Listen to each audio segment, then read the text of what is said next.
sengketa bersenjata internasional, yakni instrumen hukum humaniter internasional yang berkaitan dengan situasi konflik bersenjata internasional, terletak pada pasal 2 ketentuan yang bersamaan dari keempat Konvensi Jenewa 1949. Situasi yang diatur dalam pasal tersebut adalah sengketa bersenjata yang berlangsung antara dua negara atau lebih, baik dalam situasi perang yang berlangsung yang diumumkan maupun bila keadaan perang tidak diakui oleh para pihak manapun.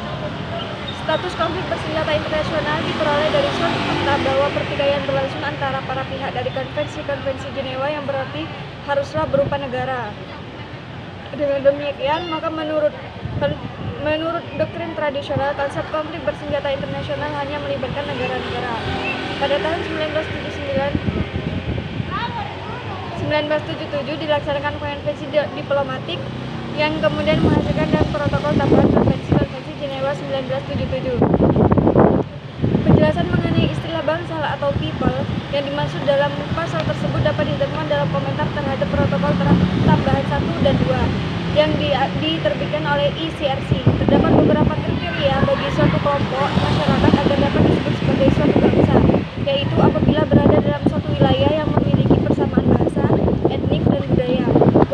Wilayah itu mungkin saja tidak menjadi satu kesatuan secara geografis atau politik. Suatu bangsa mungkin saja memiliki berbagai macam bahasa, budaya, dan kelompok etnik.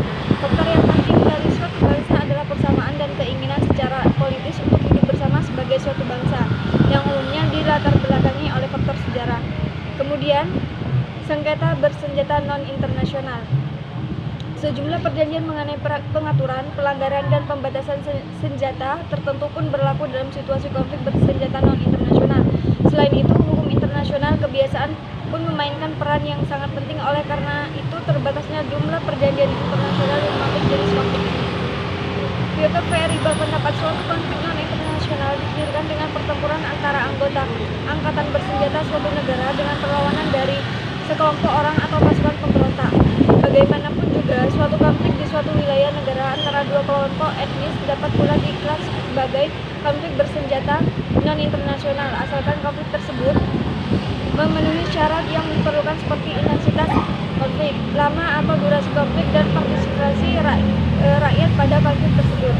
Selanjutnya dikatakan pula oleh Ferry bahwa konflik bersenjata non-internasional ini adalah sinonim dari perang saudara. Pasal 3 Konvensi Jenewa 1949 menggunakan istilah sengketa bersenjata yang tidak bersifat internasional untuk setiap jenis konflik bersenjata non-internasional. Baik, sekian pemaparan materi dari saya. Kurang lebihnya saya mohon maaf. Wassalamualaikum warahmatullahi wabarakatuh.